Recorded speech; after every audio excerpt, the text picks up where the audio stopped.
Merci à tous. Bonsoir. Je vais donc aborder effectivement le thème des hackers. C'est un sujet, je pense, qui est intriguant pour beaucoup, voire inquiétant, mais je pense aussi un peu stimulant. Donc, j'espère ne pas être trop anxiogène, j'espère vous rassurer et j'espère aussi vous montrer les côtés positifs que peut apporter le hacker. C'est un thème qui va être... C'est un thème qu'on va rencontrer dans de nombreux romans, dans des films, dans des séries, parfois même de manière un petit peu caricaturale. Donc, on va essayer d'être un peu plus proche de la réalité.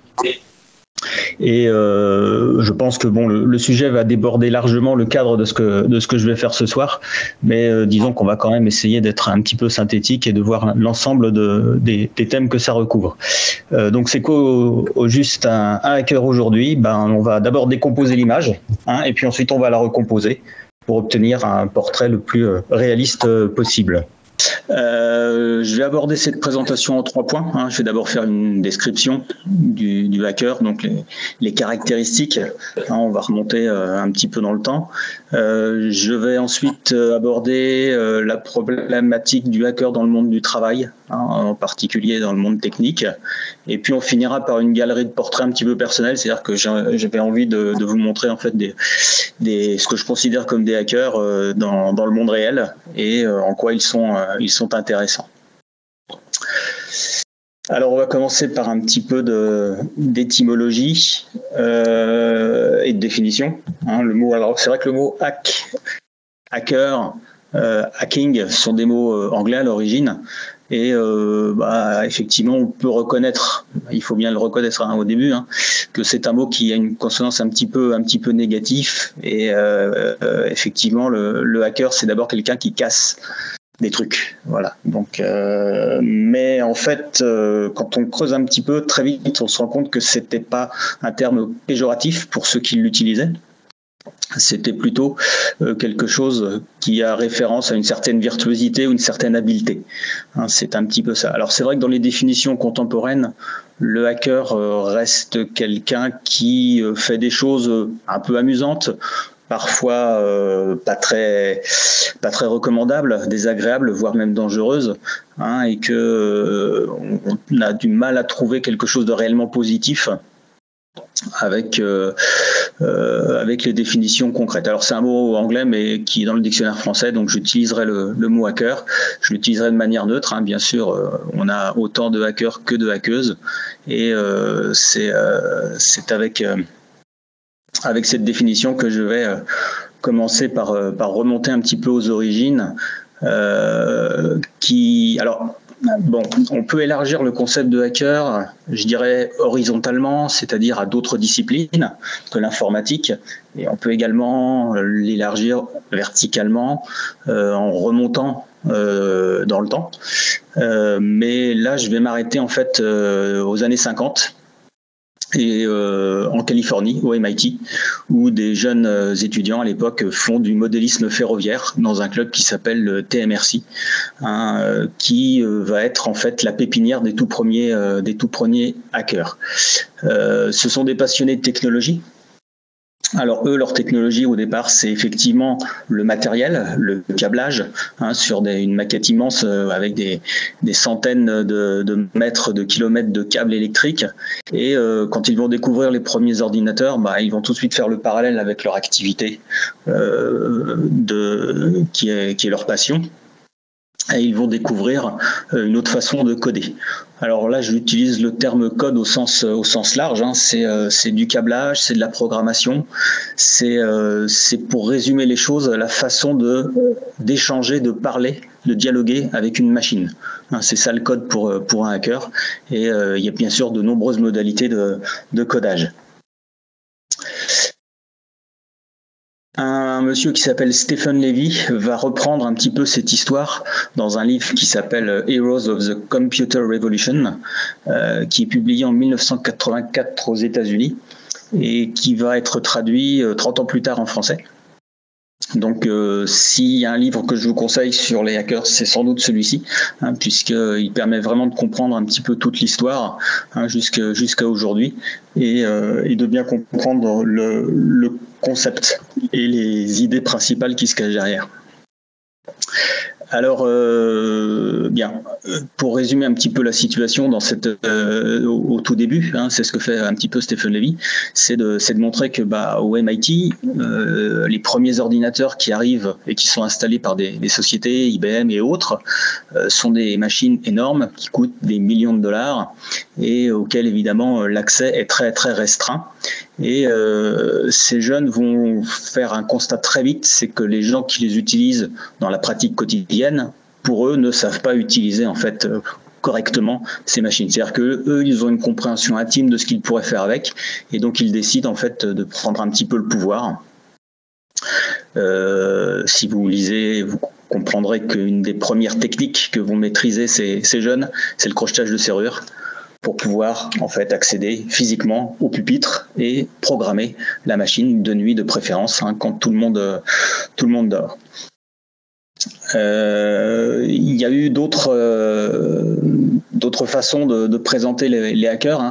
En 86, il y a eu un manifeste aussi qui a été écrit, mais on retrouve un petit peu toujours ces idées que vous voyez, hein, qui sont que l'accès à la connaissance ne doit pas être limité, hein, que l'on peut faire quelque chose de passionnant avec un ordinateur et qu'on peut même faire quelque chose de bien avec un ordinateur. Donc effectivement, déjà, on s'éloigne un peu du concept un peu négatif du hacker criminel en fait. Mais là, c'est pas du tout le cas. Le crime n'est pas l'objectif. Ce qui compte, c'est la curiosité. Donc le terme la curiosité n'est pas un crime. C'est un mantra en fait que vont se répéter de nombreux hackers dans l'histoire. Ce manifeste, juste pour la petite histoire, lui, il a été écrit par un monsieur qui s'appelle Lloyd Blankenship, qui l'a écrit en fait le jour où il a été emprisonné par la police américaine, puisque effectivement cette activité dans ces années-là n'est pas considérée d'un très bon œil et surtout effectivement n'est pas du tout encadrée. C'est un petit peu ce qu'il dit dans le manifeste, c'est que les jeunes ont besoin en fait de ces outils-là pour se découvrir eux-mêmes et que limiter leur accès à ce genre de choses, c'est pas la bonne solution.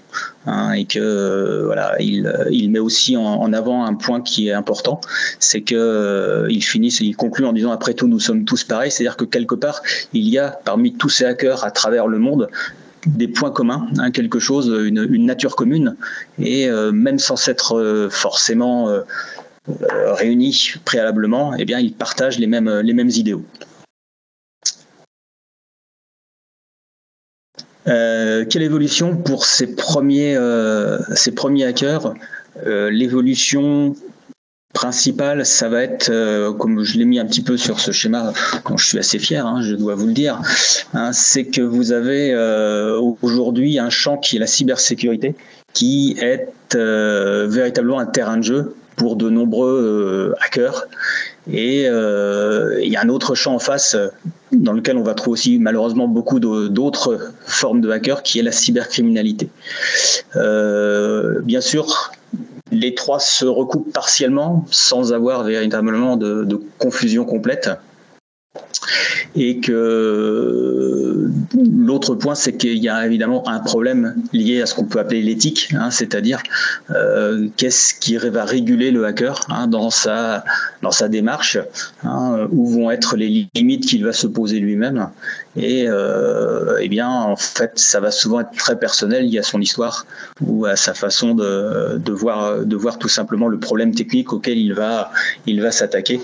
Parce que ce qu'aime faire le hacker, en général, c'est résoudre des problèmes techniques. Le hacker a un projet. Voilà, ça c'est une constante. Le hacker aime ouvrir des boîtes, il aime comprendre ce qu'il y a à l'intérieur des objets qu'il utilise, qu'il découvre. Et pour ça, il a une relation à l'outil qui est un petit peu particulière. Alors quand il s'attaque à un problème, il va utiliser des outils communs, hein.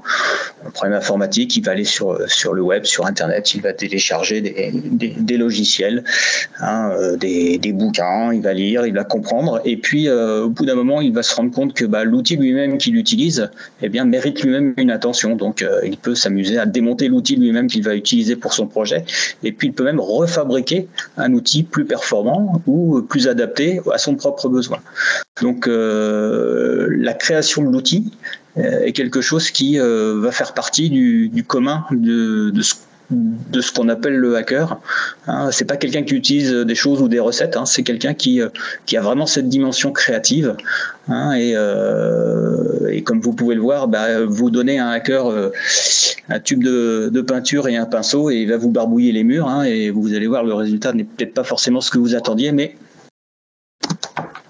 il peut vous produire des chefs-d'œuvre, hein, comme Francis Bacon, voilà. Et donc, c'est assez inattendu les raccourcis qu'il peut prendre et le résultat qu'il peut obtenir. Alors, dans la tête du hacker, on a vu qu'on avait une certaine complexité, hein, une certaine relation particulière à l'éthique, à ce qui est bien et ce qui est mal. Et en fait, on va le retrouver sur la tête du hacker avec son chapeau et la couleur de son chapeau. Alors, j'ai pas véritablement d'éléments sur cette origine. La seule que j'ai trouvée, ça fait référence au film de western dans les années 50, film en noir et blanc, où le gentil cow-boy avait un chapeau blanc et le méchant cow-boy avait un chapeau noir, et que cette tradition est restée pour s'appliquer aux différents types de hackers. Ensuite, on a décliné un petit peu toutes les couleurs du spectre, hein, puisque voilà, on a d'abord créé le chapeau gris, bien sûr, hein, dont la couleur n'était pas très très claire, et puis de manière plus récente, on a créé des couleurs complémentaires. Hein, voilà. Alors les complémentaires, c'est plutôt les mélanges, mais bon, bref, on a essayé de définir d'autres types de couleurs de chapeau, mais l'idée est un petit peu toujours rester sur ce côté du bien et du mal, hein, et qu'on va retrouver en fait dans la culture de la cybersécurité aujourd'hui, avec ce qu'on appelle les red teams et les blue teams. Alors ça, c'est quelque chose qui est récent, hein, dans la cybersécurité. Alors je fais pas une présentation de cybersécurité, hein, mais si vous intéressez au sujet, vous devez connaître ces termes. Et on va retrouver d'un côté les capuches rouges, hein, c'est-à-dire les gens qui sont ici un petit peu, qui vont jouer le rôle offensif, hein, de l'attaquant, du méchant, pour le faire un petit peu rapidement. Et puis de l'autre côté, les gens qui ont en charge la sécurité et la protection d'un système, hein, et qui vont en fait jouer un jeu, hein, une simulation, hein, et le but de cette simulation va être de renforcer bien sûr la globalité du système. Donc c'est un terrain de jeu, hein, c'est un terrain de jeu.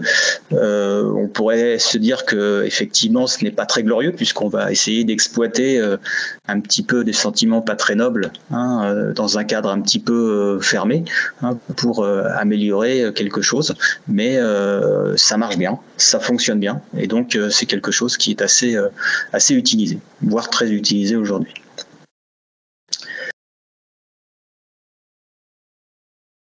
Si on a plusieurs couleurs de chapeau, il est vrai que vous ne voyez pas beaucoup de hackers se promener avec un chapeau sur la tête, et donc vous avez quand même un doute quand vous en rencontrez un de savoir un petit peu de quel côté le classer. Donc le problème va être double, hein, c'est sur quel type d'échelle vous allez évaluer d'une part la valeur morale du hacker, et d'autre part comment vous allez évaluer sa valeur technique. Hein, donc à part des éléments un petit peu externes, vous n'avez sans doute pas les moyens sur la première rencontre de le faire. Une constante du monde hacker, c'est qu'ils doivent être jugés selon leur technicité, selon leurs compétences, hein, donc là j'ai mis hack, hein, les Anglais parlent aussi beaucoup de skills, hein, de compétences en français, hein, et que dès le départ, ce qu'ils appellent les faux critères, ce sont les diplômes, l'âge, le genre, l'origine ethnique, etc.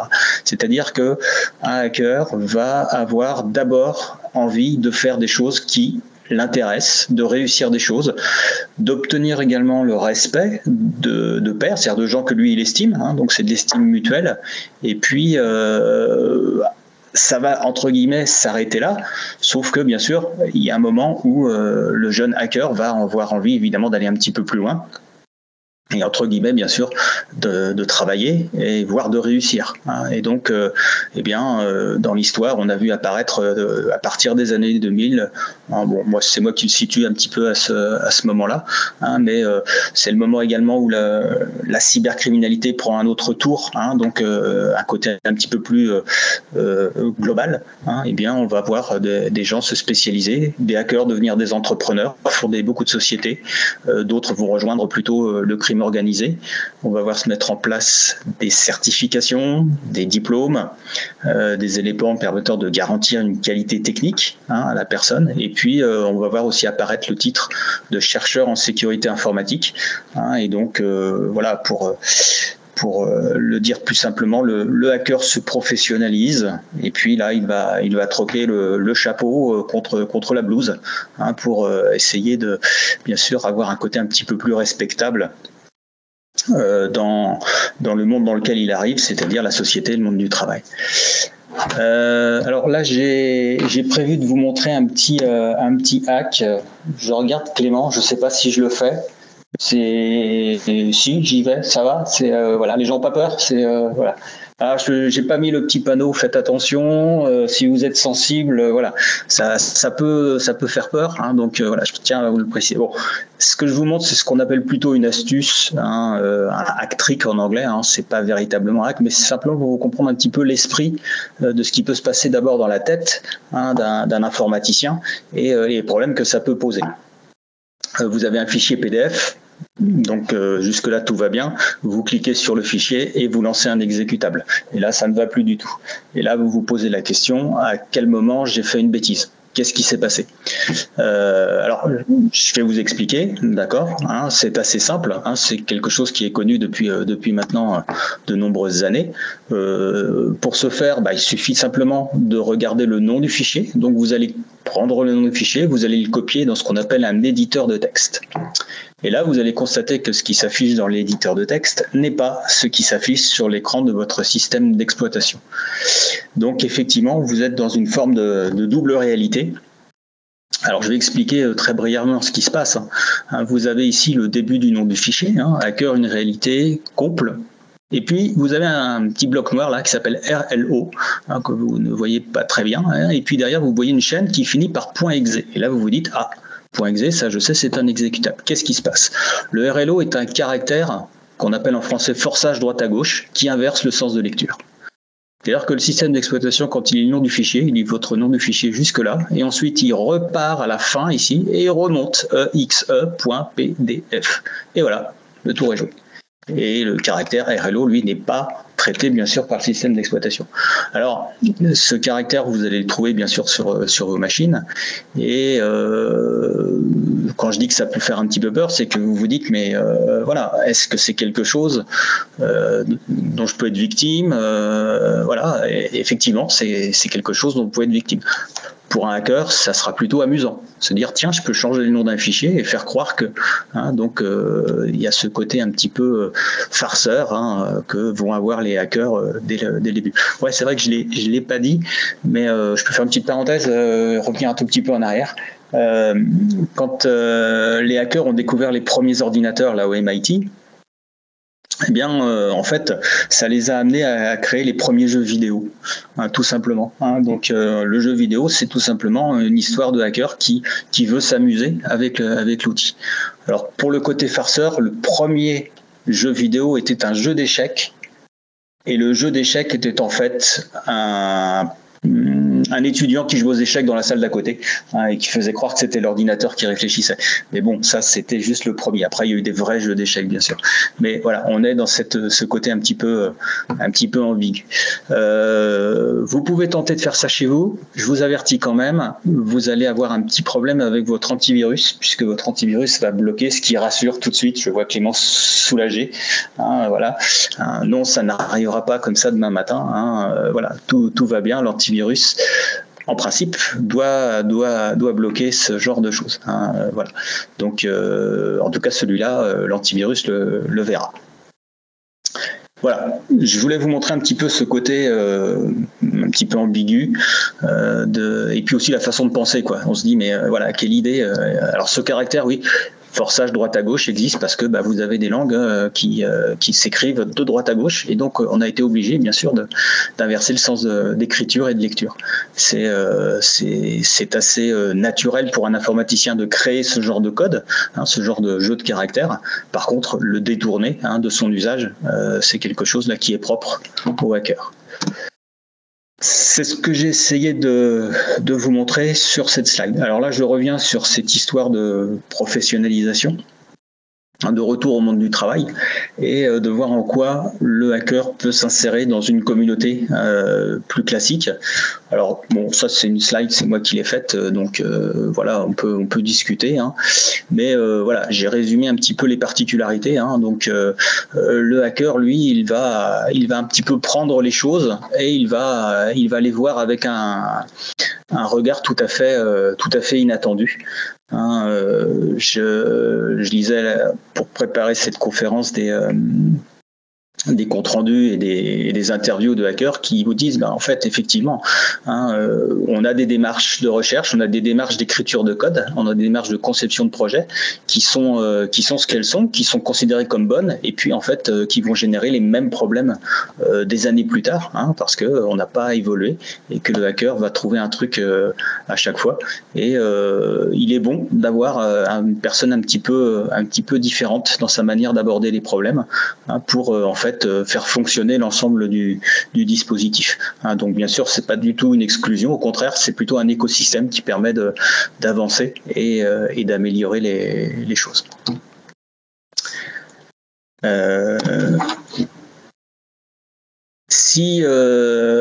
Alors je vais vous donner un exemple sur ce que peut être en fait un hacker ou des hackers dans le monde du travail.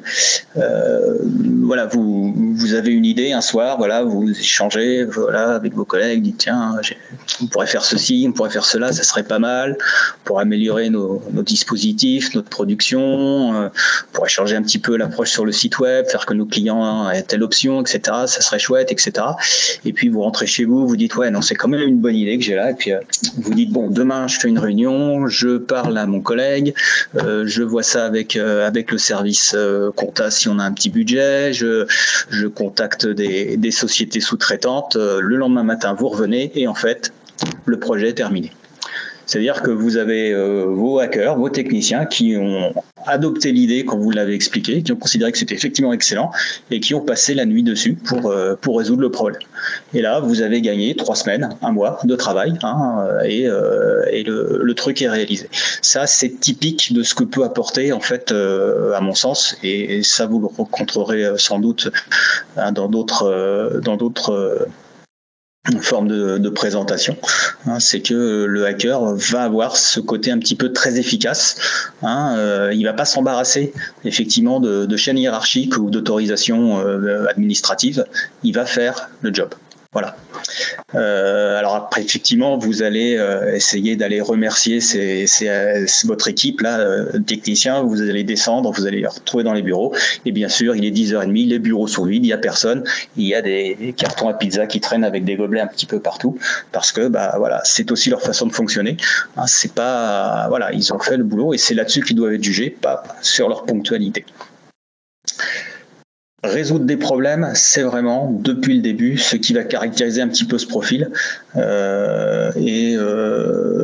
C'est bien d'avoir des gens comme ça dans son équipe, mais bien sûr, il faut pouvoir aussi gérer les côtés un petit peu plus négatifs qui viennent avec.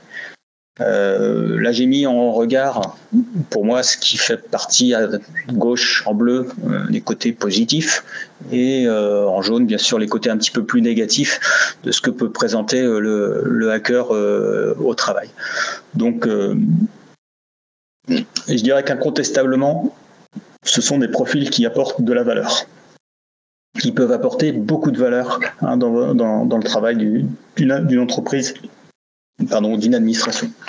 La contrepartie, c'est qu'effectivement, échanger avec ce genre de personnes, et surtout assurer leur reconnaissance n'est pas simple, parce que évidemment c'est pas forcément l'argent qui va motiver, c'est parfois autre chose. Et puis un autre aspect que j'ai peut-être pas mis forcément ici, donc je l'ai mis en commentaire, c'est le fait que le hacker aussi a besoin d'une reconnaissance de quelqu'un qui lui ressemble, et que s'il est tout seul, il sera sans doute moins efficace que si vous en avez 2, 3 ou 4, puisque l'émulation ne sera pas du tout la même. Donc dans des environnements un petit peu sensibles, évidemment, le hacker a tendance à aller sur ses forums favoris, pour échanger sur un problème, alors que bien sûr il y a des contraintes quand on travaille dans une société ou une administration. Alors, quand je parle de recruter un hacker, je ne parle pas des gens qui ont perdu leur mot de passe et qui vont chercher un pirate pour retrouver accès à leur compte. Je parle véritablement d'une société qui a besoin d'un informaticien particulier, et en fait quelqu'un qui va maîtriser la technologie dont vous êtes dépendant, parce que c'est vraiment ça qui va faire que vous allez avoir besoin de ce genre de profil. C'est que vous avez besoin parfois de ne pas être dépendant de l'extérieur pour certaines choses critiques, et que ce genre de profil peut évidemment vous faire gagner beaucoup de temps et beaucoup d'argent et beaucoup d'efficacité. Je reconnais que c'est un vrai défi, d'abord RH, puisque comment les trouver, ces hackers. Alors moi je dirais que c'est plus le côté attraction, c'est-à-dire que aujourd'hui la plupart des entreprises vont aller dans ce qu'on appelle les CTF, c'est-à-dire des espèces de grandes salles remplies de jeunes informaticiens qui s'amusent à résoudre des problèmes, et vont distribuer des goodies, et puis vont surtout se rendre un petit peu mystérieuses, en proposant eux-mêmes leurs propres défis. J'ai vu il y a quelque temps encore des annonces dans des journaux ou autres, avec effectivement, en gros, on recrute, et puis un grand cadenas rempli de codes incompréhensibles. Effectivement, pour n'importe quelle personne, c'est pas très vendeur au niveau marketing. Par contre, ça va tout de suite attirer le hacker, qui lui va se dire tiens, il y a quelque chose dedans, je vais aller chercher, et il va trouver l'adresse mail à laquelle il doit envoyer ses coordonnées. Je pense que c'est aussi un défi de management, puisque comme on l'a vu, c'est un problème. Alors le hacker lui-même, et puis le hacker dans une administration, dans une société où tout le monde n'est pas comme lui, effectivement ça peut poser des soucis. J'ai pas de solution, donc je pense que il faut être à l'écoute, et faut comprendre ses besoins. Alors vos besoins et les besoins du hacker. Je fais un petit tip, j'arrive presque à la fin de la deuxième partie. C'est bon, je suis dans les temps ? Ouais, nickel. Merci. C'est la formation. Donc moi je suis enseignant, j'ai effectivement enseigné en informatique. Je pense que comme beaucoup d'enseignants, on va rencontrer ce genre de profil parmi nos étudiants. C'est clairement, on l'a vu dès le départ dans les définitions et dans l'approche des tout premiers hackers, des gens qui sont pas adaptés au monde scolaire. Donc là j'ai mis une liste un petit peu de critères particuliers qui font qu'on va les détecter. Ce sont pas des étudiants je dirais qu'ils sont paresseux, mais ce sont des gens qui ont besoin d'être alimentés en permanence. Donc c'est un défi qui fait que dans un groupe, c'est parfois compliqué. Pour moi, je pense que si vous voulez permettre à ces personnalités de s'épanouir, il faut des environnements relativement ouverts. pour leur permettre de trouver un petit peu leur chemin tout seul, hein, quitte à les orienter. On a appris effectivement de manière historique que les laisser faire tout seul chez eux, ça pouvait conduire très rapidement à la casse-prison. Donc il est préférable effectivement de montrer qu'on peut être particulièrement efficace, qu'on peut trouver des choses passionnantes dans un domaine beaucoup plus classique et surtout un domaine qui n'est pas illégal.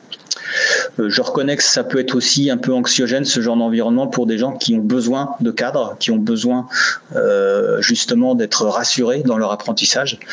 Je dirais, pour faire simple, que le hacker, c'est celui qui est content quand vous lui donnez un problème, alors que normalement, les étudiants sont contents quand vous leur donnez la solution, quoi. C'est un petit peu ça qui va faire la façon de les trouver. C'est pas la majorité, bien sûr. On va en trouver beaucoup plus dans le domaine informatique, et je pense que vous allez sans doute identifier pour les enseignants tout de suite des profils parmi vos élèves. Alors ça, c'était mon petit type CNAM. Voilà. Le hacker, je ne vais pas rentrer sur le débat de l'âge du hacker, mais je vais quand même dire que voilà, c'est quelque chose qui n'est jamais fini. C'est une curiosité permanente. La technologie évolue en permanence. C'est quelque chose qu'il faut remettre en question quasiment chaque jour. Si vous avez des enfants, le plus simple, bien sûr, c'est plutôt de les diriger vers des choses, là encore, positives, de ne pas les laisser jouer avec la box et contourner les sécurités que vous avez mis en place, même si ça, ils l'apprendront tout seuls, en fait. Voilà. C'est plutôt de donner le goût de la résolution du problème, et plus le problème est difficile, plus la solution est intéressante, et plus, en fait, le jeune va se dire que c'est quelque chose qui peut lui apporter un vrai plaisir dans le fait d'apprendre, et que l'apprentissage, c'est quelque chose d'utile pour tout le monde, mais surtout pour lui. Voilà, j'ai fini la deuxième partie. Si vous avez des questions, bien sûr, je pense qu'on verra après. Je vais finir par aborder une petite galerie de portraits. Donc, puisque, comme vous le constatez, vous l'avez sans doute vu dans la présentation qui vous a été envoyée, on a mis quelqu'un avec une capuche, donc je pense déjà vous avez été déçu de ne pas voir ma tête avec une capuche, donc voilà, ça c'est première chose. Et puis je vais surtout vous montrer que la plupart des hackers n'ont pas de capuche, et ce sont des gens absolument, alors je vais pas dire tout à fait comme les autres, mais disons que voilà, vous pouvez les croiser sans vraiment y faire attention. J'ai une dizaine de personnes. Alors ce sont pas du tout, c'est pas un top 10. Voilà, ce sont des gens qui font partie en fait de mon quotidien, parce que voilà, je vais suivre régulièrement leur travail et j'apprends beaucoup aussi avec ces personnes. Deux figures historiques pour commencer, incontournables, je dirais. Lui, il a inventé le logiciel libre, donc je crois qu'aujourd'hui on ne peut pas se passer de ce que font les codeurs en termes de logiciel libre. Linux, en ce sens, est quasiment une référence. Et ce monsieur, donc voilà, qui est aussi un développeur à la base, qui a fait aussi un outil, qui est un outil très populaire, qui s'appelle Emacs, et quelqu'un qui aujourd'hui fait beaucoup de conférences et qui reste un modèle du genre en termes de hacker vraiment positif. C'est aussi il y a une particularité aussi dans cette histoire que je vous ai montrée, c'est qu'il est un petit peu le pont, le chaînon entre les premiers hackers des années 50-60 et puis ceux des années 70-80, puisque lui il a été au MIT dans les années 70. Et vous l'avez peut-être rencontré, je sais qu'il vient parfois à Paris faire des conférences sur le logiciel libre. C'est un gourou. Un deuxième qui lui présente plus le côté sombre en fait du hacker, c'est Kevin Mitnick. Alors lui aussi c'est quelqu'un de très très célèbre. Le 24 décembre 1994, enfin le 25 pour être exact, le jour de Noël. En fait, il a pénétré le PC d'un monsieur qui s'appelle Tsutomu Shimomura. Alors ce monsieur a la particularité d'être un des plus grands experts de sécurité informatique à l'époque, et ce jeune Kevin, qui est un adolescent qui n'a pas fait d'études, va lui voler la quasi-totalité de son disque dur, et va s'en suivre une traque de plusieurs semaines. Le FBI va croire l'arrêter à tous les coins des États-Unis. C'était aussi un hacker de ce qu'on appelle la téléphonie. Et il va finir par se faire emprisonner. Il va finir en prison. Et puis ensuite, il va retourner dans la sécurité informatique avec une aura, bien sûr, puisque bien qu'il soit considéré comme un criminel, pour beaucoup de hackers, c'était d'abord quelqu'un de curieux. Il y a un film qui a été fait sur son histoire qui s'appelle Cybertrack dans les années 2000. La phrase que j'ai mise est tirée de ce livre, de ce film. Et elle explique bien la mentalité hacker, quoi. Voilà, c'est pas pourquoi j'ai fait ça, c'est comment j'ai fait ça qui compte. Voilà, c'est le hack qui compte, c'est pas pourquoi je fais le hack. Plus récent, toujours lors d'une attaque, alors beaucoup plus spectaculaire celle-ci, c'est en 2017, mai 2017. Alors certains s'en souviennent peut-être, il y a un malware qui s'appelle WannaCry qui va un petit peu se répandre sur toute la planète, qui va paralyser des dizaines de milliers de machines, qui va mettre un petit peu en panique des grandes entreprises. Et vous avez ce jeune hacker de l'époque qui va, en étudiant un échantillon du logiciel, découvrir accidentellement en fait une petite astuce. Il va ouvrir un site web et en fait en quelques minutes il va arrêter l'infection. C'est-à-dire qu'il va bloquer l'infection mondiale à lui tout seul avec son petit ordinateur et bien sûr ça va en faire un héros. Il va passer à la télévision, il va être interviewé, il va voir son nom partout dans les journaux. Il est britannique, Marcus Hutchins, il va franchir l'Atlantique, il va aller dans les plus grandes conférences de hackers des États-Unis et il va être arrêté par le FBI parce que, Marcus Hutchins, dans sa jeunesse, a fait du code malveillant et l'a vendu à des cybercriminels, ce qu'il reconnaîtra d'ailleurs, et ce qui fera que il va suivre ensuite un chemin. Il va officiellement prendre la voie du hacker éthique, du hacker au chapeau blanc, parce que effectivement, il admettra que quand il était très jeune, il s'amusait, mais que en fait, et c'est ça un petit peu le risque avec ce genre de profil de jeunes talentueux, c'est qu'il va être repéré par des gens qui eux tenteront d'exploiter ses compétences. Une Française, Esther Onfroy, qui est cofondatrice d'une société, d'une association en fait, qui s'appelle Exodus Privacy. Alors, si vous n'avez pas entendu parler d'Exodus Privacy, c'est intéressant puisqu'en fait, leur problématique, c'est la sécurité des données personnelles sur la téléphonie mobile. Ce que je trouve intéressant, c'est qu'au dehors des compétences techniques indiscutables, il y a aussi des compétences et un hacking, je dirais, juridique, puisque là, vous voyez que sa sphère, c'est la rétro-ingénierie. Donc, la rétro-ingénierie, c'est quelque chose qui est également encadré par la loi.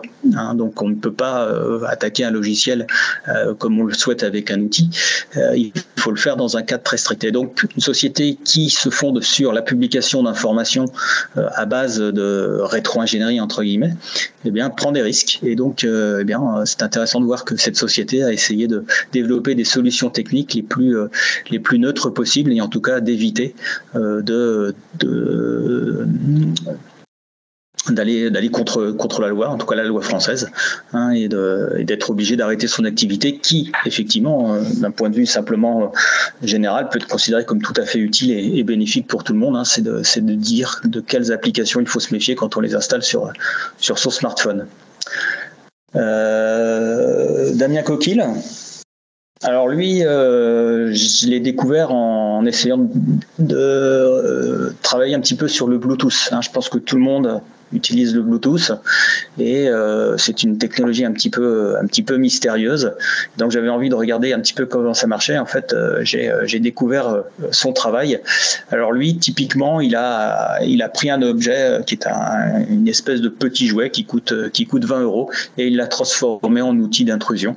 Et il a donné le code de manière publique et gratuite. Et effectivement, son mantra, comme vous le voyez, c'est plutôt de solliciter chez les hackers l'envie de garder le contrôle. Alors là, on va retomber plus sur de l'aspect un petit peu cyber.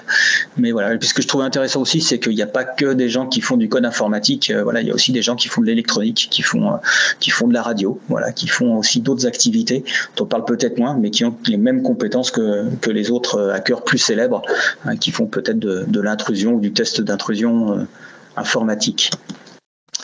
Kernit, alors oui, j'aurais aimé qu'on puisse faire ça au CNAM, que ce soit sous la forme d'une petite marionnette. Visiblement, on n'avait pas le matériel pour ça, donc désolé. Alors, une prochaine fois peut-être. Alors lui, c'est vraiment le hacker qu'on pourrait appeler le Black Hat, sauf que c'est aussi un révolutionnaire. Et donc lui, quand il s'attaque à une société, c'est pas pour des raisons financières, c'est d'abord pour des raisons politiques. Donc en 2015, il s'est rendu célèbre en volant toute ou grande partie des documents d'une société de hacking qui s'appelait Hacking Team. Donc en gros, c'est le hacker qui va hacker d'autres hackers et qui va leur voler leurs propres données. Ce qui est intéressant avec lui, c'est qu'il va aussi publier un hackback, expliquant un petit peu sa méthodologie, comment il a fait. Et c'est assez intéressant. C'est quelque chose à lire et à creuser. Voilà. Et donc pour l'instant, on ne sait toujours pas qui c'est. Il a été arrêté plusieurs fois, mais à chaque fois ça a été démenti. C'était pas lui. Et donc il continue et en tant que révolutionnaire, il s'attaque à ce qu'il considère être des ennemis du monde libre, des ennemis politiques.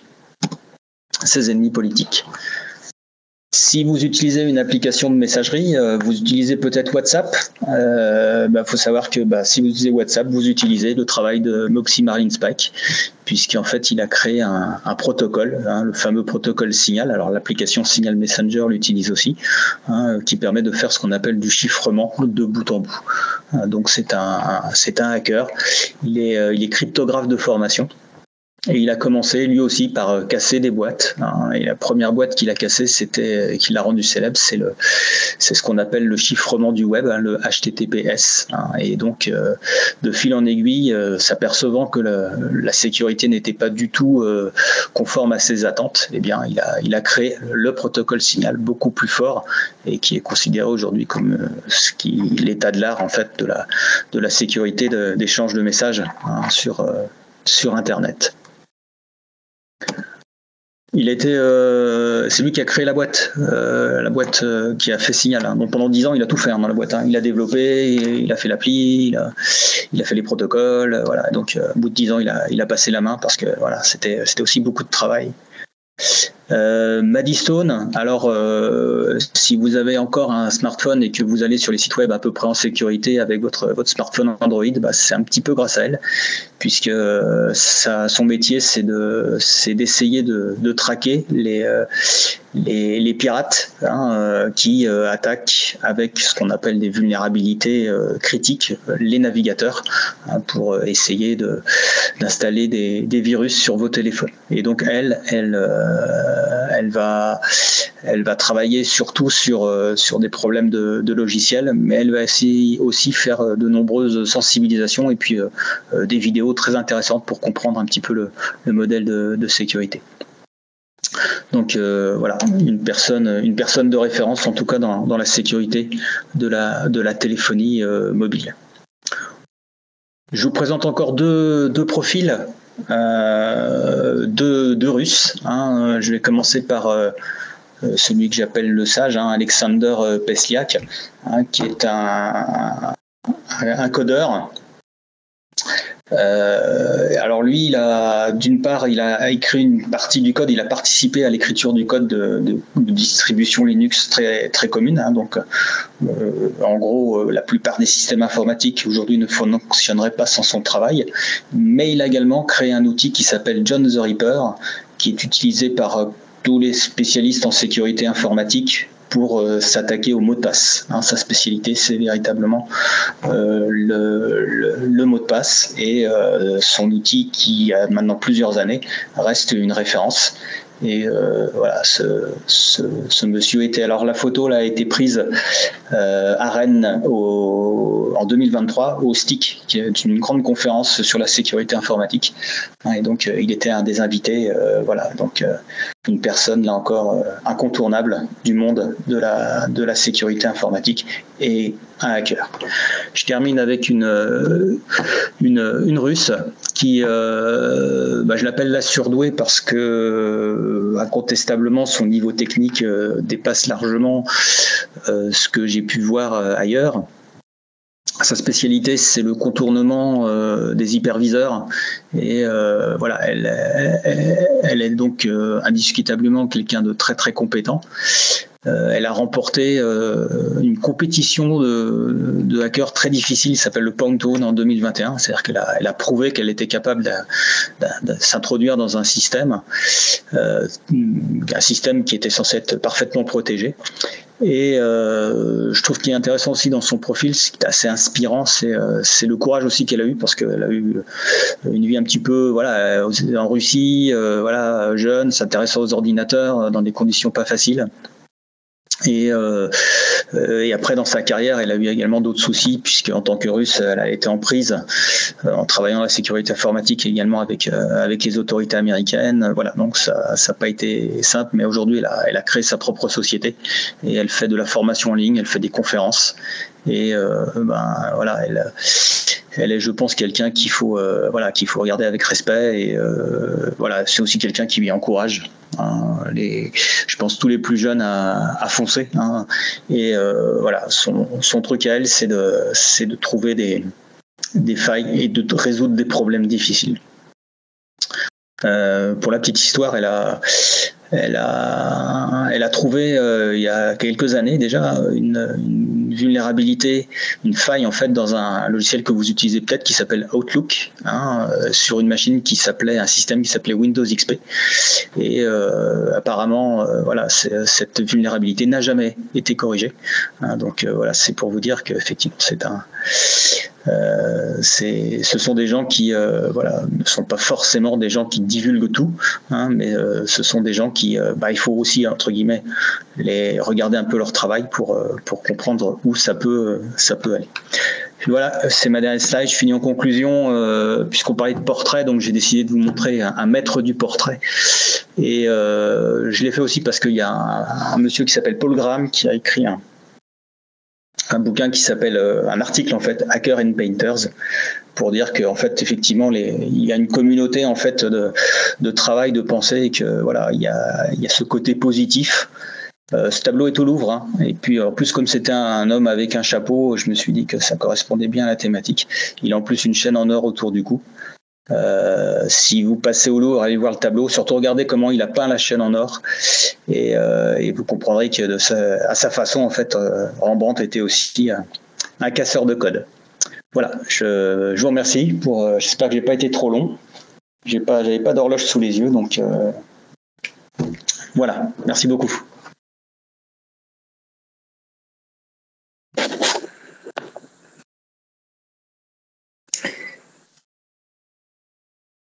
Merci. Donc nous allons entendre maintenant Thibault Loas. Bonsoir. Merci pour cette présentation. C'était très enrichissant. J'avais déjà eu quelques brides de ce domaine-là, puisque pour ceux qui ne le savent pas, j'ai été en formation avec Martial, l'intervenant qui nous a fait cette présentation ce soir. Et j'avais une question. Alors je vais commencer par la fin pour pas faire comme tout le monde.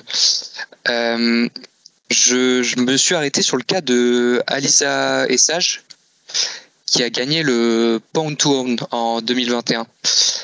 Et il me semble que dans cette compétition-là, quand on la remporte, on remporte l'objet qu'on a réussi à pawner, comme on dit. Et du coup, la question que je me posais, c'est est-ce qu'elle a gagné un hyperviseur ou elle a gagné un autre objet? Alors, je peux pas répondre à cette question. Okay. Par contre, ce que je peux dire, c'est qu'elle n'a pas vraiment gagné, malheureusement. Il y a eu un petit problème en fait dans la compétition.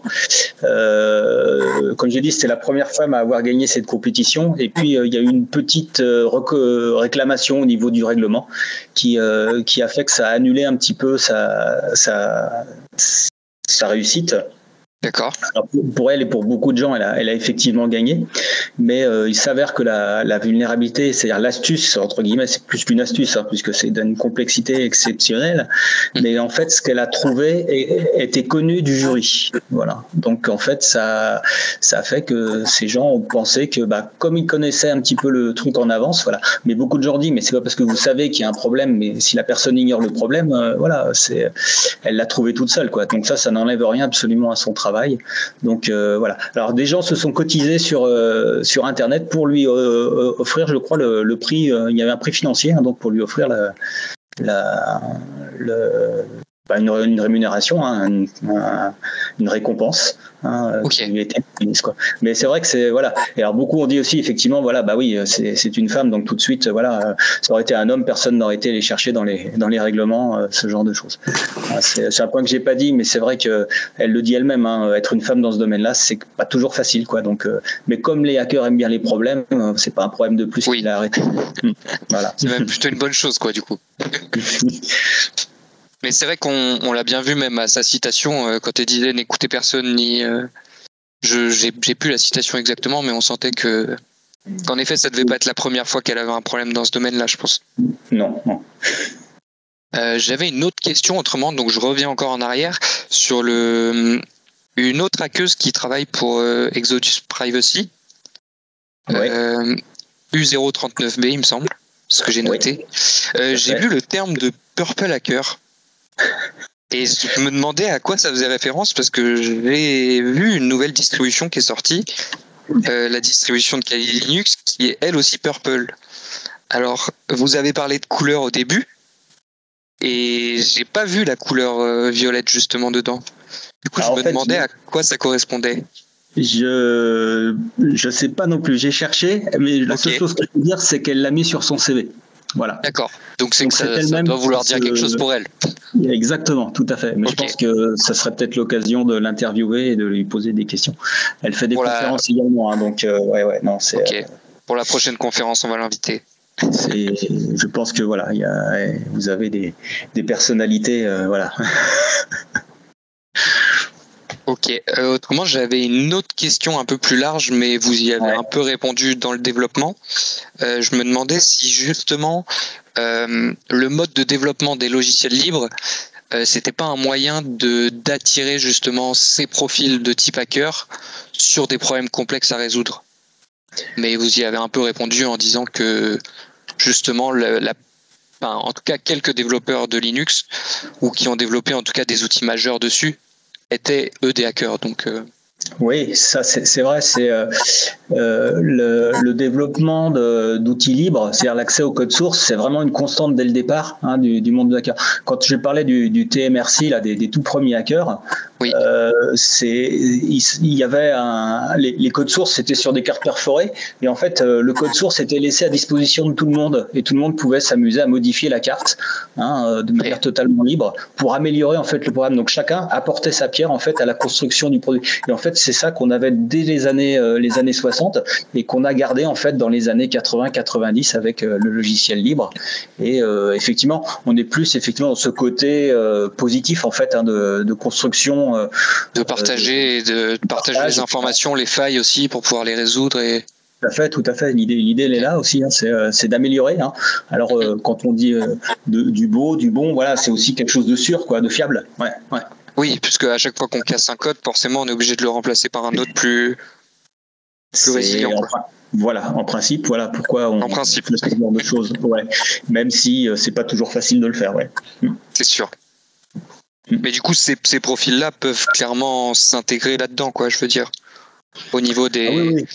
Vous parliez des règles de vie qui étaient compliquées, du genre la ponctualité, peut-être la présentation aussi parfois, la façon peut-être de se comporter. Pour certains, pardon. Le hacker aussi quelqu'un qui peut parfaitement respecter une règle, puisque le codage, l'informatique, ce n'est pas quelque chose d'approximatif. Par contre, s'il ne comprend pas l'intérêt d'une règle, par contre, oui, c'est embêtant, quoi. Donc, c'est plus, cette forme d'échange, de justifier. Il y a un point sur lequel, il y a plein de points que j'ai pas abordés. Mais ça me fait penser un petit peu à ça. Je voulais faire juste un petit tip très rapide sur autisme et hacking, parce qu'en fait c'est quelque chose dont on parle beaucoup. Et en fait, il y a une hackeuse qui s'appelle Kim Crowley qui a écrit des choses là-dessus et qui dit bien que là encore, il faut que le hacker, en manière générale, tout lui soit correctement expliqué pour qu'il sache où aller, quoi. Mais s'il y a un flou dans les limites ou quelque chose, il ira, parce que il sait que exactement. Donc c'est écrit dans les gènes, quoi. Voilà, c'est ça. Et c'est plus particulièrement vrai pour quelqu'un qui a un profil un petit peu autistique, où évidemment ce rapport à la règle et à la limite est parfois déjà parfois ambigu, quoi. Donc voilà. Oui.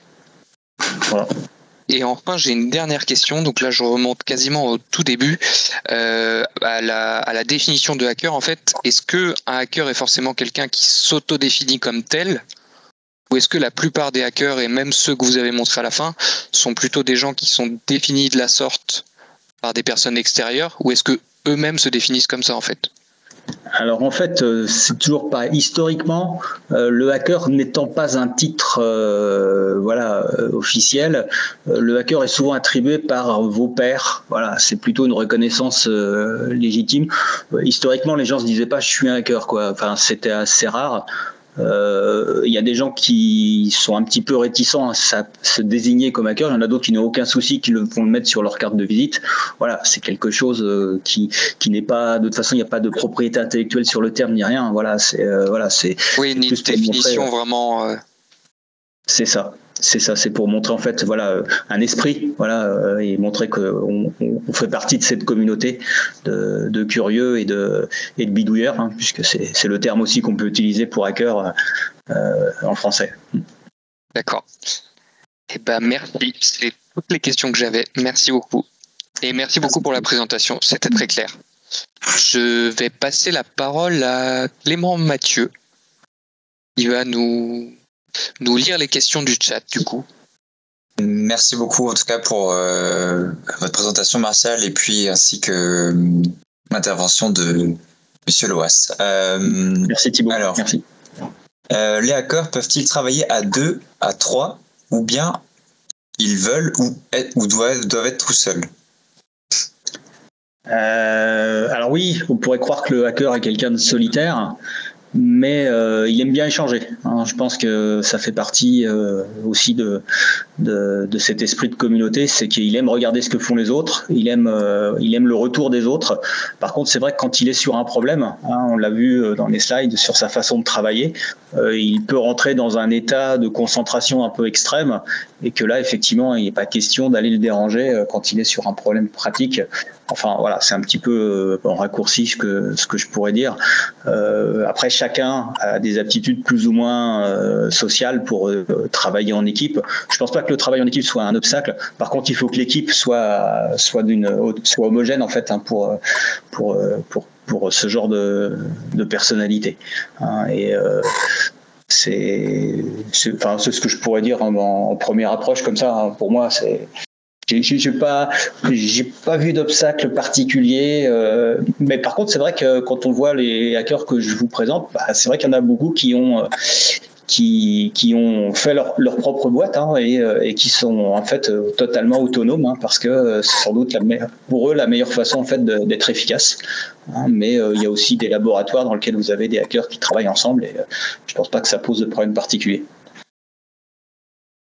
Est-ce que les hackers sont-ils tous informaticiens à la base? Quel pourcentage de l'ensemble de la population d'informaticiens, des femmes parmi eux? Alors même si vous avez déjà un peu répondu à la question, je pense que vous avez peut-être d'autres informations là-dessus. Alors effectivement, sur les informaticiens, moi j'ai pas toutes les stats, j'ai les stats que j'ai dans ma formation, hein, donc voilà, ça c'est entre 10 et 15%, quoi, voilà, maximum 20% peut-être pour les diplômes d'ingénieur. En technicien, voilà, vous êtes à 10-15%, c'est très faible.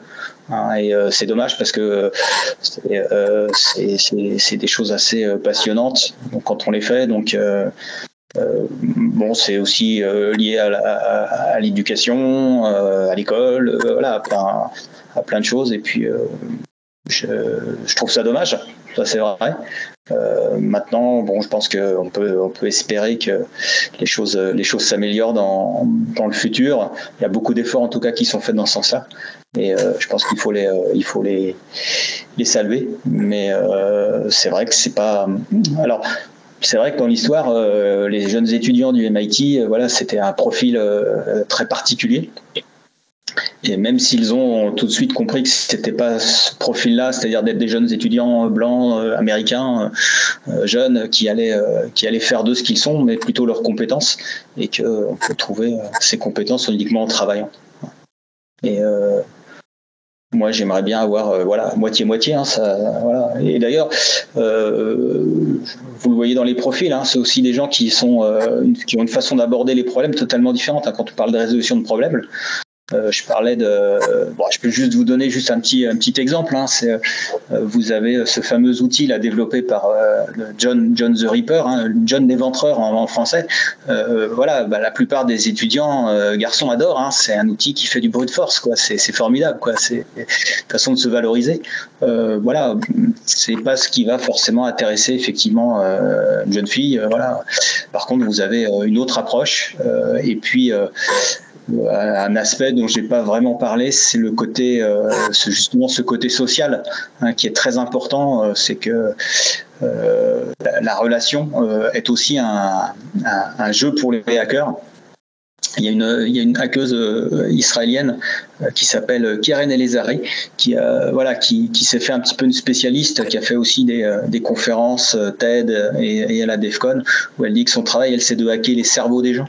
Hein, effectivement, et ça, c'est une intelligence émotionnelle particulière pour comprendre ce que veulent les gens et résoudre leurs problèmes. Hein, c'est aussi une forme de hacking. Hein, donc effectivement, et là, ça déborde l'informatique. Là, on est d'accord. Ouais. Alors, il y avait tout à l'heure une remarque d'une auditrice. Apparemment, il y a des gangs sur les divers continents qui utilisent des outils développés par d'autres pour des actes de cybercriminalité, sous-traitance des solutions techniques. Oui, bah c'est vrai. c'est vrai.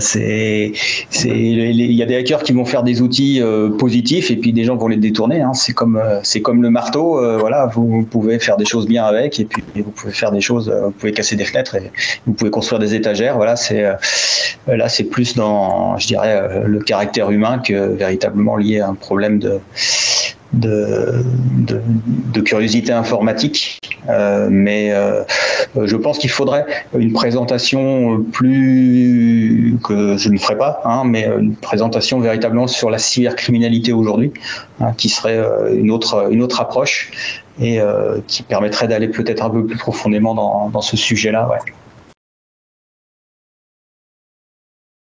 Quel est le CV de Esther Onfroy et des autres hackers présentés?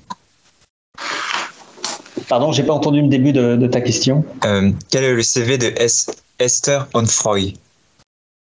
Oui, le CV, il est en ligne en fait. Hein. Si vous allez sur Internet, vous trouverez son CV où elle donne un petit peu tout ce qu'elle, son travail de recherche et toutes ses activités. Voilà. Et donc effectivement, sur son CV, vous avez moyen de la contacter. Il y a pas de souci. Voilà. Personnellement, je la connais pas. J'ai vu certaines de ses vidéos et j'ai regardé un petit peu son travail, mais voilà, ça s'arrête là. Comment voyez-vous le hacking dans 10 ans, notamment avec l'IA qui prend de plus en plus de place? Existera-t-il toujours des reversers, pentesters, alors excusez-moi si j'écorche les mots, ou chercheurs de vulnérabilité? Est-ce qu'on aura toujours besoin ou les vulnérabilités seront plutôt trouvées par les IA dans le futur? C'est une bonne question.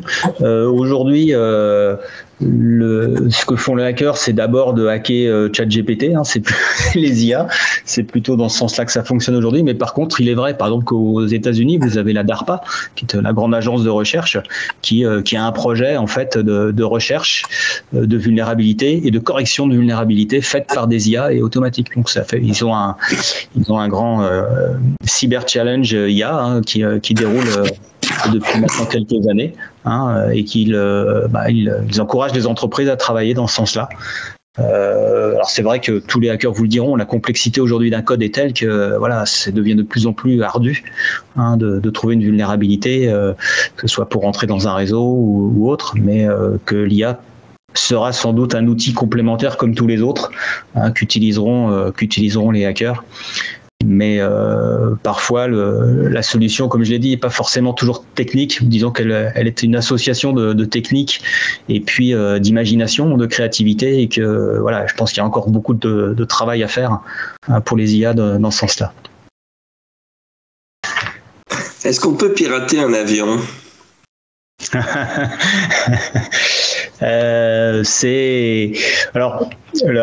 dirais que la réponse c'est que oui, parce qu'il y en a qui ont déjà réussi ce genre de choses, et que par contre il y a un autre aspect, c'est que par exemple si vous prenez une société comme Airbus, ils embauchent beaucoup de hackers pour ce genre de choses, c'est-à-dire que effectivement les sociétés d'avionique, en particulier Airbus en Europe et puis Boeing aux États-Unis, sont très conscientes du risque vu l'informatisation aujourd'hui des appareils, et aujourd'hui vous avez de nombreux hackers qui vont travailler dans ces sociétés pour tester et justement prendre un petit peu le côté du méchant, et puis se mettre à la place du pirate et essayer de prendre le contrôle d'un avion. Donc je crois qu'ils ont des maquettes pour ça, et effectivement c'est clairement un souci de sécurité qui a été pris en compte il y a déjà plusieurs années par ces sociétés. Ouais. Est-il de nos jours facile de suivre quelqu'un numériquement? Admettons que je sois cycliste et que je participe à des compétitions, vous serait-il facile de me suivre sur une longue période?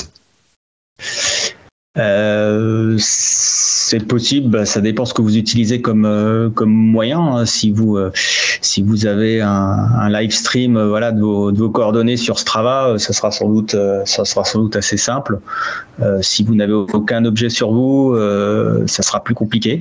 C'est le problématique des objets connectés. Si vous avez un smartphone, je pourrais sans doute avoir des informations en achetant en fait ces informations tout simplement aux sociétés qui récupèrent ces informations elles automatiquement sur votre smartphone, tous les trackers que vous avez installés de manière inconsciente, comme c'est un peu le travail d'Exodus Privacy.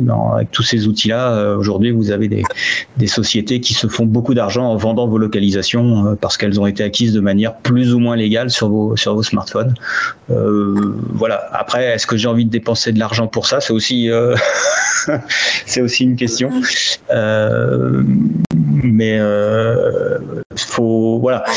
C'est clair que les objets qu'on a dans nos poches, nos spyphones, sont des outils un petit peu à double tranchant. Ils rendent beaucoup de services et en même temps, ils se permettent d'avoir accès à peut-être des choses, qu'on voudrait peut-être ne pas être aussi facile d'accès. J'ai pas de conseils à vous donner si vous faites du vélo, mais ça peut être bien. Vous avez aussi une reconnaissance. Vous savez, les gens qui sont sur Strava, ils se comparent entre eux, et ça aussi, il y a un côté positif à être suivi. Donc on ne peut pas interdire non plus ces outils. Ils apportent aussi énormément de choses. Dans le milieu scolaire, faut-il transformer les élèves en hackers assoiffés de connaissances? Je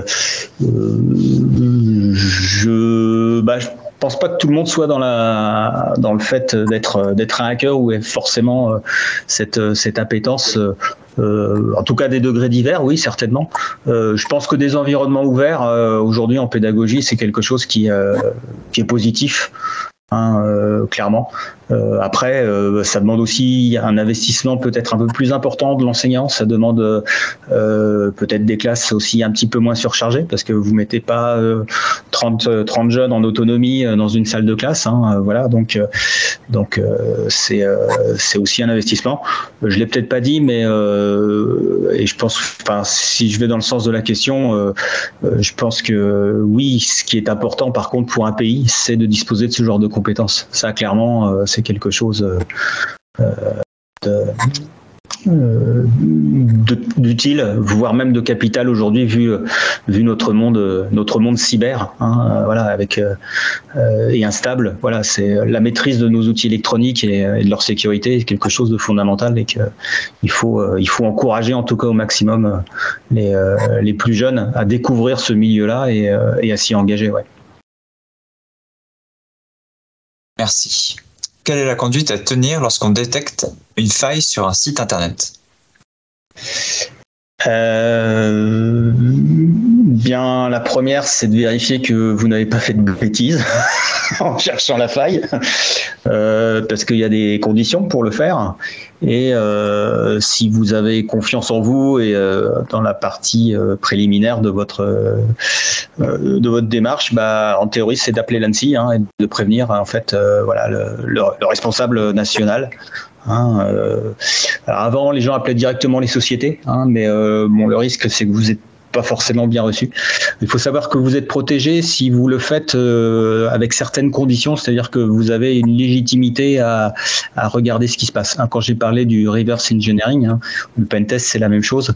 Il y a une possibilité légale de le faire si cela concerne vos propres données et votre propre sécurité. Hein, donc voilà, ça c'est voilà. Et si vous montrez effectivement qu'il y a quelque chose qui ne convient pas, la loi ne peut pas se retourner contre vous. Hein, donc c'est je vois passer les questions. Mais bon, pour la partie, ouais. Quelle est la différence entre le hacker et le cracker ? Je dirais que le cracker est une sous-catégorie en quelque sorte du hacker. Ouais, c'est des définitions. C'est vrai qu'on les gens qui par exemple utilisaient, je parlais de John the Ripper, hein, les cassages, voilà, ce qu'on appelle retrouver un mot de passe, hein, trouver des mots de passe. Voilà, c'était le cracker, et que le cracker en fait c'était quelqu'un qui fait d'abord des dictionnaires, hein, donc voilà, qui ajoute et qui empile des mots de passe possibles dans un dictionnaire pour les tester. Le hacker, bon, il visait un petit peu plus large que le cracker, mais on parlait pas de gâteau apéritif, hein, on parlait bien du sujet. Voilà. Après, je pense qu'il y a des gens qui sont spécialisés et qui se spécialisent dans certains éléments de hacking.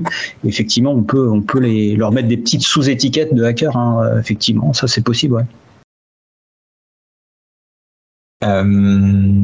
Être un hacker, est-ce que c'est un don ou est-ce que c'est une persévérance ? Ouais, je pense qu'il faut les deux. Hein. Au départ, il faut clairement un don, une appétence, hein, et puis une facilité. Et puis après, ça ne suffit pas. Il faut du travail. Hein. Voilà. Alissa Essage, là, voilà, elle dit clairement que il faut passer son temps dans les bouquins, dans les codes. Voilà, c'est pas quelque chose de naturel. Alors effectivement, vous accumulez et votre accumulation de connaissances vous rend de plus en plus compétent. Il y en a qui vont accumuler beaucoup plus vite que d'autres. Je peux le dire d'expérience puisque je le vois chez mes étudiants, et que bon, certains vont effectivement choisir des voies peut-être moins fatigantes. Hein. C'est comme des sportifs de haut niveau. Hein. C'est pareil. Hein. Il y en a qui ont plus de facilité que d'autres. Je pense que pour certaines compétences dans ce domaine-là, c'est un petit peu la même chose. Ce qui est bien, c'est de le détecter et de l'encourager au bon moment et de le mettre sur la bonne voie. Ça c'est important. Et effectivement, oui, il faudra du travail et sans doute le plus tôt possible. Hein. Vous avez souvent des exemples de jeunes qui finalement se désintéressent de l'école parce qu'ils ont trouvé quelque chose de beaucoup plus amusant avec un ordinateur. Et ça, c'est dommage parce que en fait, les deux peuvent pas être séparés à un moment donné. Voilà, quand on veut continuer à progresser, il faut être avec les autres. Hein. Sinon, comme notre pauvre malware tech, vous tombez sur des gens qui vous exploitent. et pas forcément dans le bon sens du terme. Ouais. Quel est le mieux, favoriser le bug bounty ou bien embaucher des reverseurs ou faire du zérodium pour ouvrir une start-up? Je dirais que ça dépend de votre âge. Plus vous êtes vieux, plus vous aurez tendance d'ouvrir une start-up et d'acheter les trucs aux autres, hein, parce que c'est difficile de le faire quand vous prenez de l'âge. Quand vous êtes plus jeune, vous avez plus envie de vous amuser avec les outils et de casser les trucs et de trouver des vulnérabilités, de vendre des failles. Moi, je dirais que le mieux c'est de travailler dans une administration pour l'État, quoi. C'est quand même le top du top, quoi, et de continuer à vous amuser, dans un cadre plus valorisant. Mais c'est des métiers difficiles, mais c'est des métiers passionnants. Je sais pas, la personne faisait peut-être plus du reverse, je sais pas. On n'a pas les CV des gens qui posent les questions, hein, parce que moi je les ai parce que je reconnais certains dans la liste, hein, donc mais alors, du hacker as a service ou hacker for a state service? Oui, c'est vrai que vous avez des plateformes web, hein, recrute-moi un hacker, où j'ai besoin d'un hacker. Effectivement, faut regarder un petit peu de ce que vous cherchez. Moi, c'est vrai, quand je l'ai fait dans ma présentation, c'était plus dans un cadre professionnel, mais le jour où vous égarez le mot de passe de votre téléphone ou de votre boîte mail, ou que vous avez un ransomware qui vous chiffre vos données, vous êtes parfois content d'avoir un hacker un peu talentueux qui va vous récupérer vos fichiers. Ça, c'est vrai. Mais je vois d'autres questions passer, alors ça me perturbe un petit peu. L'informaticien hacker exerce-t-il son art toujours hors la loi? La réponse, c'est ça dépend. Je vous rappelais au début, la curiosité n'est pas un crime. C'était le truc. Ce problème, c'est qu'il y a quand même des lois, et en particulier il y a la loi de la propriété intellectuelle, et que vous devez faire attention à ce que vous faites. Et si vous êtes chez vous, que vous utilisez un J-DRA pour aller fouiller dans le logiciel de Outlook pour trouver des failles, je sais pas, dans les DLL ou autre chose, personne vous dira rien. Et le jour où vous vendrez par contre votre faille à Zerodium, là il faudra faire un petit peu plus attention. Et si vous postez la faille sur Twitter ou sur X maintenant, ou si vous mettez tout sur GitHub en disant allez-y, faites-vous plaisir, là vous aurez de réels problèmes, quoi. Donc c'est le rapport à la loi va plutôt être sur ce que vous faites, de ce que des résultats que vous obtenez pour vous-même.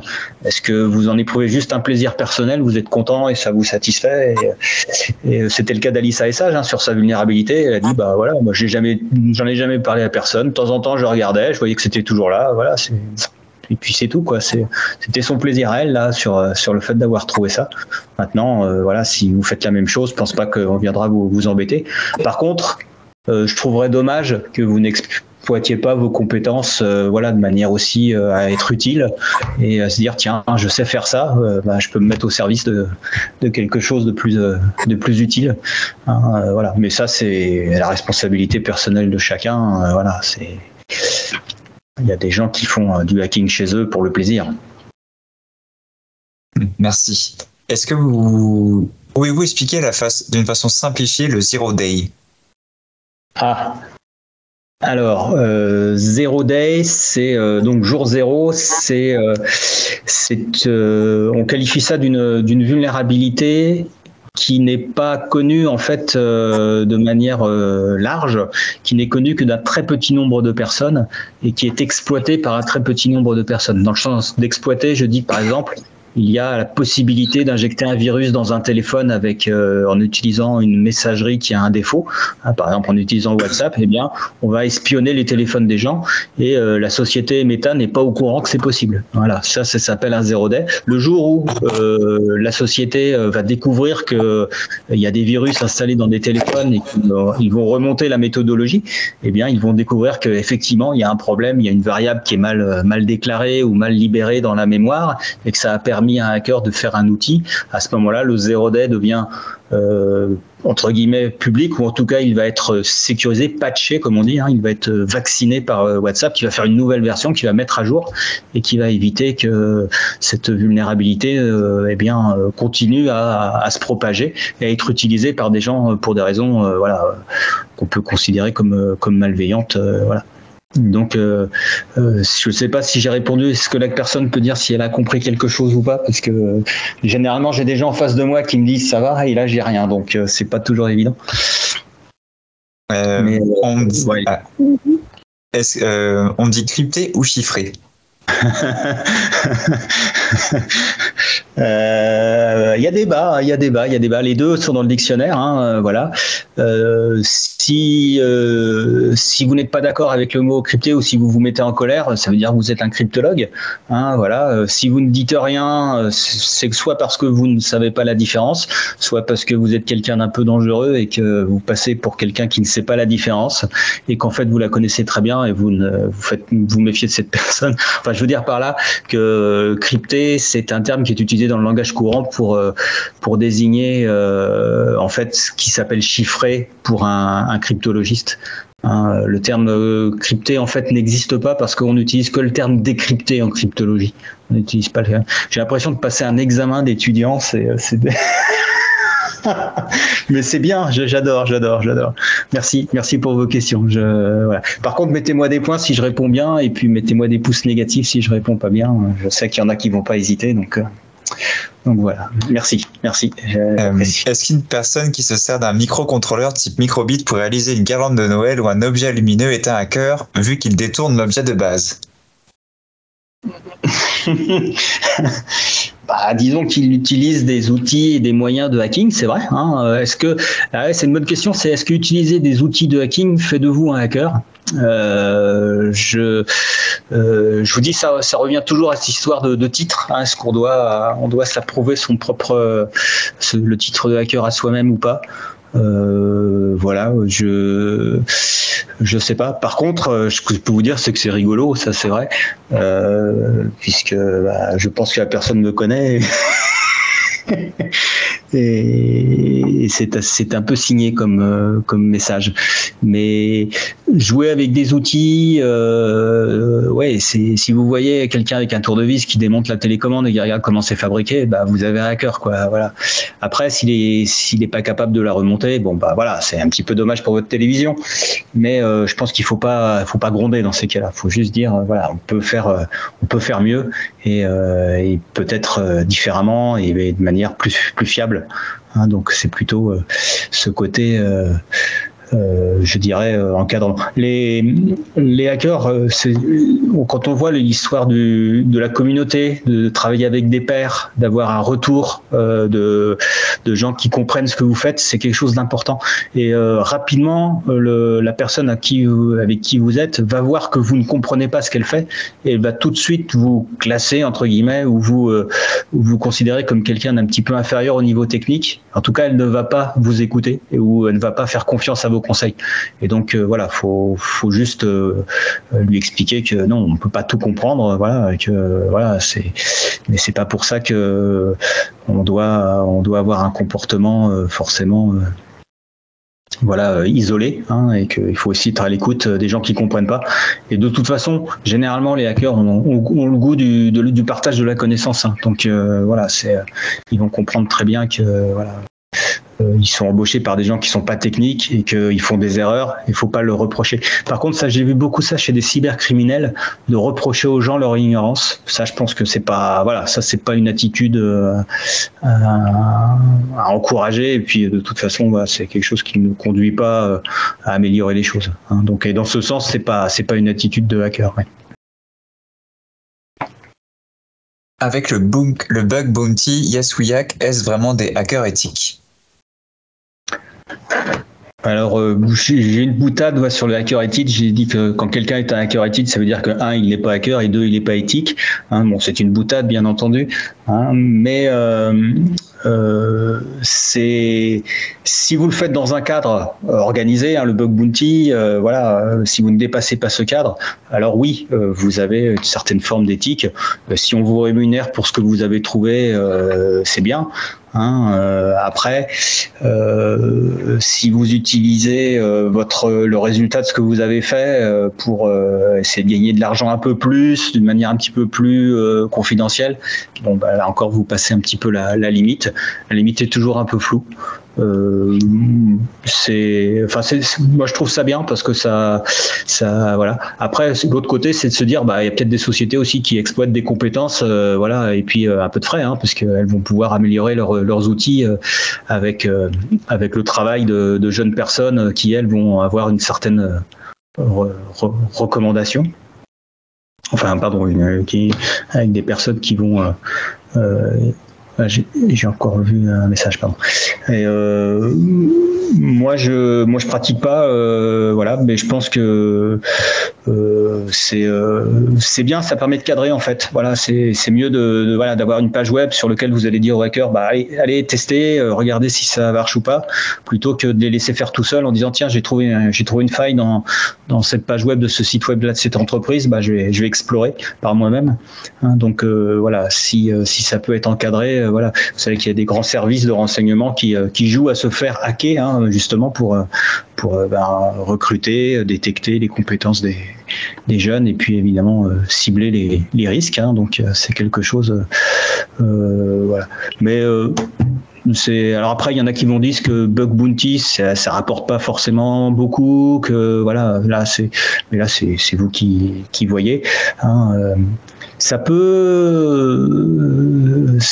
toujours être un petit souci, surtout si c'est votre métier. Vous savez, par exemple, je vais prendre un petit exemple sur l'histoire du bug bounty. Imaginez que vous soyez vraiment chercheur en sécurité dans une entreprise et que ce soit votre métier dans l'entreprise de chercher des vulnérabilités. Le jour où vous trouvez une vulnérabilité dans l'entreprise, vous faites quoi ? Vous retournez sur une plateforme et vous dites tiens, j'ai trouvé une vulnérabilité, je vous dis pas comment, mais puis vous allez monnayer ça. Et vous allez peut-être là encore être un petit peu ambigu sur vos motivations. Donc il faut et c'est à chacun effectivement de voir un petit peu quel va être son rapport avec tout ça. Mais je pense que ça passe aussi beaucoup au départ par la formation et par ce qui va se passer dans les écoles et en particulier dans les écoles d'informatique. Merci. Alors, il y a une petite remarque, ou peut-être que c'est un mantra aussi. Hacker un jour, hacker toujours. Oui, c'est vrai que c'est vrai. Si vous estimez en être un, je pense que vous pouvez en estimer un. Je peux juste pour mettre un petit modulo à cette expression. Je relisais l'avis de Bill Gates là. Il ne se considère plus du tout comme un hacker alors qu'il l'a été quand même dans sa jeunesse. Mais il admettra aujourd'hui que il a quitté cet univers. Donc on en dira ce qu'on veut, mais on peut effectivement choisir également d'autres chemins, tout en ayant les compétences d'être un hacker. Mais alors, est-ce que ça reste pour toujours ou est-ce qu'il faut le pratiquer pour l'être toujours ? Je ne sais pas. Est-ce que le système iOS de iPhone est plus sécurisé que le système Android ?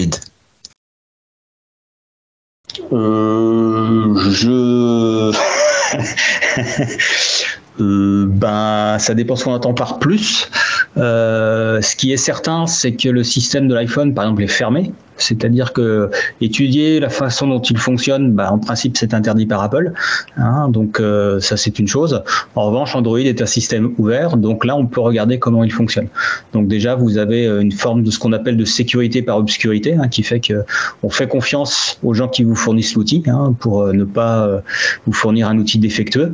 Sur Android, on peut se dire, si l'outil est défectueux, peut-être que quelqu'un trouvera le problème.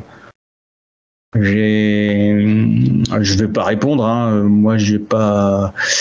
On a vu des exemples dans l'actualité où effectivement il y a des soucis avec les deux plateformes. Statistiquement, comme Android est beaucoup plus utilisé qu'Apple, il y a aussi beaucoup plus de recherche, et comme le code est ouvert, il y a beaucoup plus de recherche, et donc forcément de facto beaucoup plus de vulnérabilités qui sont trouvées, donc beaucoup plus de menaces sur la sécurité que sur Apple. Mais on a aussi sur Apple des vulnérabilités critiques qui font que voilà, on n'est pas forcément voilà. Après, je pense pas qu'on achète un téléphone mobile pour se sentir en sécurité, voilà, particulièrement. Mais en tout cas, si on en arrive à ce niveau-là, il faut peut-être penser à ne pas utiliser tous les jours son téléphone mobile, ou juste pour certaines tâches, si vraiment on a des craintes.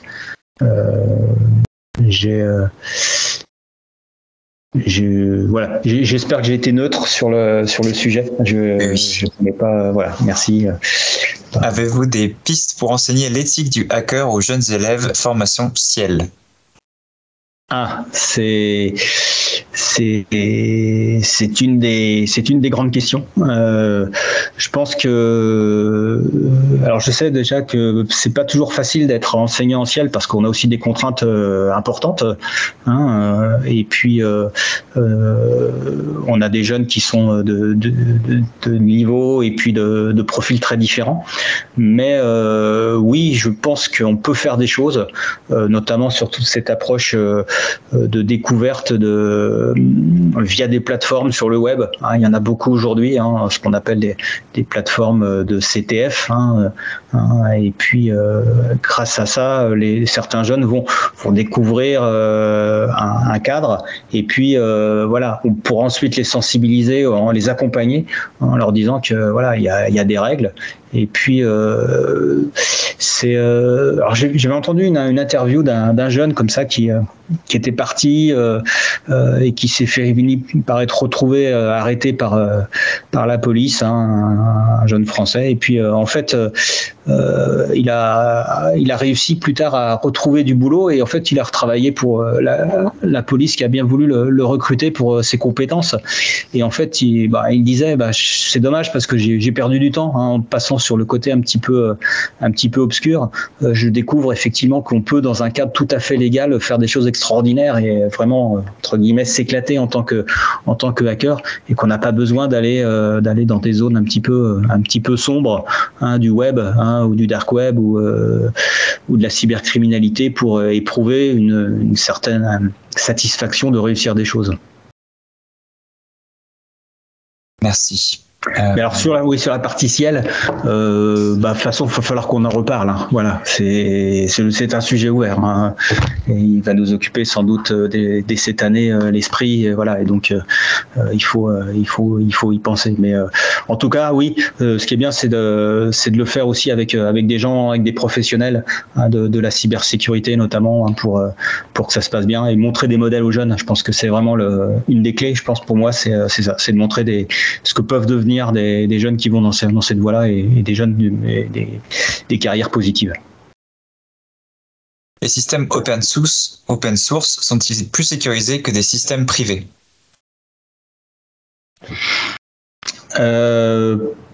Pas forcément. C'est open source, mais tout le monde ne lit pas non plus le code source.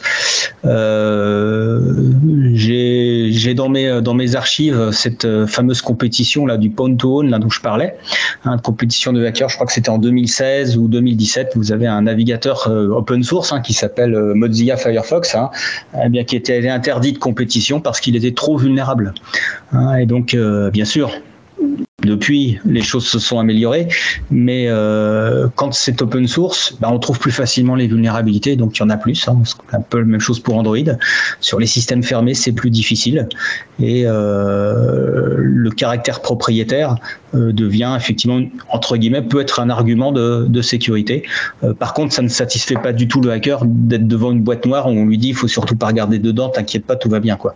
Voilà, lui c'est le seul moyen de le rendre fou, en fait, c'est un petit peu ça, quoi. Donc voilà, c'est un truc, voilà, un objet, quelque chose d'opaque, c'est pas dans sa mentalité. Moi, je pense que l'open source c'est quelque chose de très bien.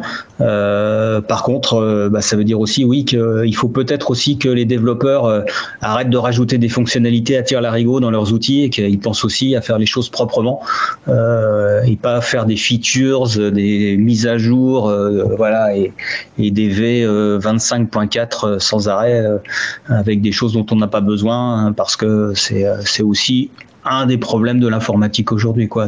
Voilà. Faut-il avoir une vision plus paranoïaque de l'outil numérique ou est-ce que c'est un endroit safe de bisounours? Pardon, j'ai pas tout entendu. Tu peux répéter la question? Ouais. Faut-il avoir une vision plus paranoïaque de l'outil numérique ou est-ce que c'est un endroit safe de bisounours? Ça dépend comment vous voulez voir la chose, hein. Si c'est anxiogène pour vous, si vous préférez voir un monde de bisounours, voyez un monde de bisounours, hein. Non, c'est un monde normal, je dirais. Enfin, il n'y a pas de... Merci. Ouais. Pensez-vous qu'il soit éthique pour une entreprise de recruter un black hat pour sécuriser son infrastructure?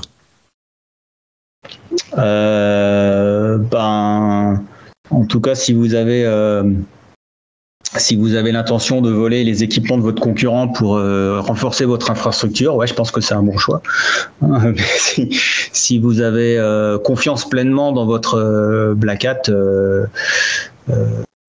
voilà, vous croisez les doigts, hein. C'est la confiance, ça s'achète pas, c'est quelque chose qui se partage, qui s'échange. C'est rare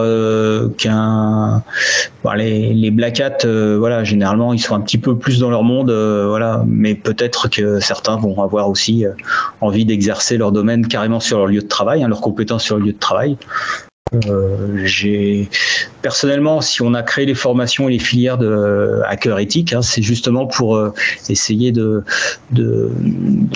mettre un petit peu de l'ordre, voilà, et surtout de faciliter un petit peu la tâche, puisque voilà, on sait que quelqu'un qui est entre guillemets Black Hat a tendance à quitter l'école et à rester un petit peu tout seul chez lui, tout en étant très compétent.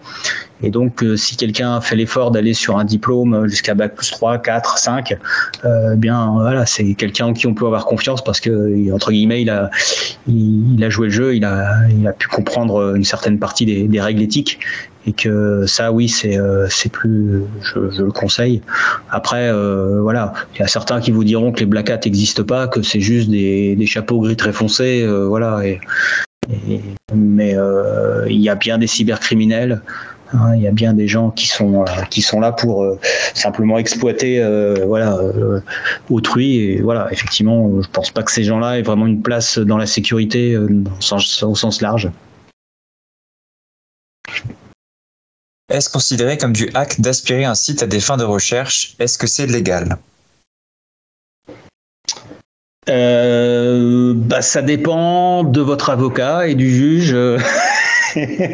Et de ce que, là encore, on pourra vous reprocher sur ce que vous avez récupéré sur ce site. A priori, si c'est accessible, vous pouvez le faire.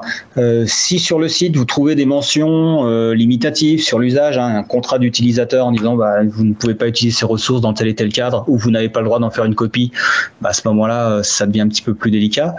On est en fait dans une totale ambiguïté que connaissent tous les pentesters, c'est que quand vous allez sur un site web quelconque, vous pénétrez sur un système informatique qui n'est pas le vôtre. Et en fait, sur l'application stricte de la loi, vous êtes dans l'illégalité quand vous consultez un site web. La seule chose, c'est que personne ne va vous reprocher d'être sur un site web. Mais le fait de rentrer dans un site web, c'est comme quand vous rentrez dans une boutique. Qu'est-ce qui vous dit que vous avez le droit d'être dans cette boutique, que vous n'êtes pas chez quelqu'un? A priori, tout le monde considère que c'est quelque chose de tacite. Mais dans le domaine informatique, ça prend une tournure très spécifique. Alors, il y a eu des cas de gens qui ont, entre guillemets, aspiré des sites web. Vous irez voir l'histoire d'un hacker qui s'appelle Bluetooth, hein, et qui a eu cette mésaventure avec l'ANSES notamment, hein, en récupérant des données, hein, et effectivement, je ne vais pas vous raconter l'histoire parce que là ça va nous amener un petit peu plus loin, mais lui pensait effectivement accéder à des données ouvertes, hein, donc via son navigateur web, et au final il a eu une condamnation, hein, donc c'est quelque chose qui demande un petit peu de prudence. Après, évidemment, il y a y a le droit de propriété intellectuelle sur les contenus que vous téléchargez. Et donc, voilà, c'est ça aussi, vous avez à voir un petit peu, voilà, si vous êtes toujours dans le cadre de la loi quand vous téléchargez un site web qui héberge du contenu illégal, par exemple. Voilà, donc si le contenu est illégal mais accessible, le contenu reste illégal.